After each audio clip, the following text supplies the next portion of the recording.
हर परिवार में कुछ ना कुछ मजेदार हंसी से भरे पल जरूर होते हैं। कुछ घटनाएं जो सालों तक याद रहती हैं।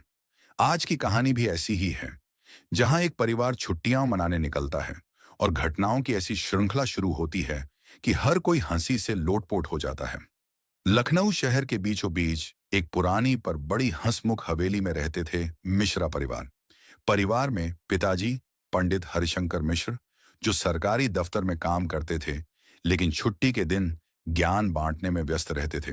माँ सावित्री देवी, जिन्हें हर काम में परफेक्शन चाहिए होता था, चाहे चाय बनाना हो या सब्जी काटना।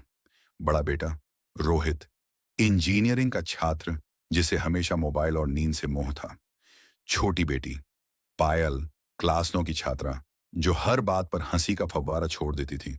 और दादी, जिनकी कहानियों में भूत प्रेत जरूर होते थे।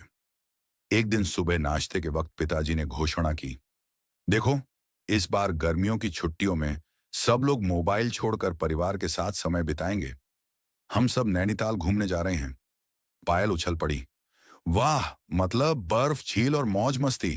रोहित बोला, पापा, नेटवर्क ठीक है, पर नेटवर्क नहीं मिलेगा वहां। मैं तो ऑनलाइन क्लास कैसे लूंगा? पिताजी मुस्कुराए, बेटा, वहां ऑनलाइन नहीं, ऑफलाइन लाइफ जीनी है। मां ने तुरंत कहा, पर पहले देखना पड़ेगा कि वहां गैस सिलेंडर खाली तो नहीं रहेगा, और दादी के लिए हॉट वाटर बैग भी रखना होगा। दादी हंसते हुए बोली, हम तो वहीं रह जाएंगे, अगर मौसम अच्छा लगा तो। यहीं सबका पीछा छूट जाएगा। पूरा परिवार हंस पड़ा। अगले दिन सुबह 5 बजे का अलार्म बजा, पर उठा कोई नहीं। मां चिल्लाई, 5 बजे निकलना था, अब 7 बज रहे हैं। रोहित रजाई में बोला, मां 2 मिनट और। पायल बोली, मां बस एक सपना पूरा होने दो। पिताजी बोले, सपना बाद में देखो, ट्रेन का सपना टूट जाएगा। किसी तरह सबने भाग दौड़ में नाश्ता किया।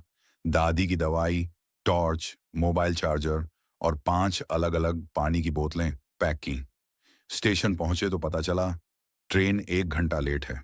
पिताजी बोले, देखा, मैंने कहा था, आराम से निकलो, सब टाइम से होगा। मां ने गुस्से में कहा, आपने तो यही कहा था कि जल्दी निकलो। दादी बोली, देखो बेटा, जब भगवान देर कराता है तो कुछ अच्छा ही होने वाला होता है। रोहित ने धीरे से कहा, शायद वाईफाई मिल जाए। ट्रेन चली तो सबने चैन की सांस ली। दादी ने टिफिन खोला, पराठे, आम का अचार और बेसन के लड्डू। पास वाली सीट पर बैठे अंकल बोले, वाह, खुशबू तो ऐसी है कि मन कर रहा है हम भी खाने लगें।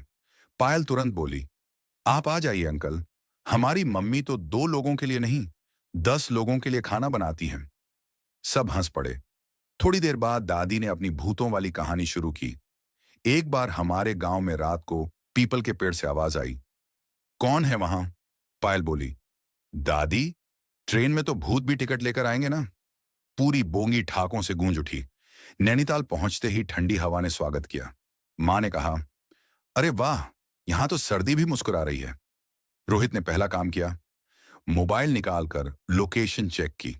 सिग्नल गायब। वो बोला, ये जगह तो बिना नेटवर्क का स्वर्ग है। दादी बोली, बेटा, यही असली जीवन है, जहां सिग्नल नहीं पर सुकून है। सब लोग झील के किनारे नाव में बैठे। पायल गाना गा रही थी, चलो झील की सैर करें। और तभी रोहित ने मजाक में नाव को हल्का झटका दिया। मां चिल्लाई, रोहित, गिरा देगा सबको। दादी बोली, मुझे तैरना आता है, पर यह साड़ी तैर नहीं पाएगी। फिर सब हंसते हुए किनारे लौटे और गरम चाय पी। होटल पहुंचते ही मजा शुरू हुआ। मां ने बोला, मुझे पहाड़ी व्यंजन चाहिए। पापा बोले, मुझे सिर्फ खिचड़ी दो, पेट गड़बड़ हो गया। दादी कमरे में टीवी ऑन करने लगी, पर रिमोट काम नहीं कर रहा था। उन्होंने पायल को बुलाया, बेटा, जरा देख तो, ये टीवी कुछ बोलता नहीं। पायल बोली, दादी, ये टीवी नहीं, एयर कंडीशनर का रिमोट है। पूरा परिवार हंसी से फट पड़ा। रात में बिजली चली गई तो पिताजी बोले, अब बताओ, किसने मोमबत्ती रखी थी? मां बोली, आपने कहा था जरूरत नहीं पड़ेगी। अंधेरे में सबने टॉर्च ऑन की और दादी ने डराने के लिए कहा, कहीं ये पहाड़ी भूत ना हो। रोहित ने मोबाइल की लाइट अपने चेहरे पर डाली और बोला, मैं हूं वाईफाई का भूत। पायल इतनी हंसी कि उसके पेट में दर्द हो गया। अगले दिन सब लोग पहाड़ पर घूमने निकले। वहां एक बूढ़ा आदमी मिला जो बच्चों को गुब्बारे दे रहा था।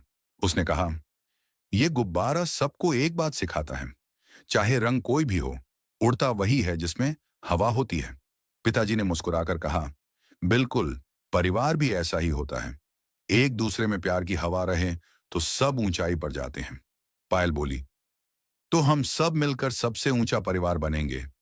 जब सब घर लौट रहे थे तो हर किसी के चेहरे पर सुकून था। पायल ने कहा, मुझे अब फोन नहीं चाहिए, मुझे असली मस्ती पसंद है। रोहित बोला, और मुझे समझ आ गया कि वाईफाई नहीं, परिवार ही असली कनेक्शन है। दादी ने धीरे से कहा, जब हंसी और प्यार साथ हो तो हर जगह नैनीताल बन जाती है। परिवार के साथ बिताया गया समय सबसे कीमती होता है। हंसी, प्यार और एक दूसरे की समझ ही वो चीजें हैं जो किसी भी घर को स्वर्ग बना देती हैं।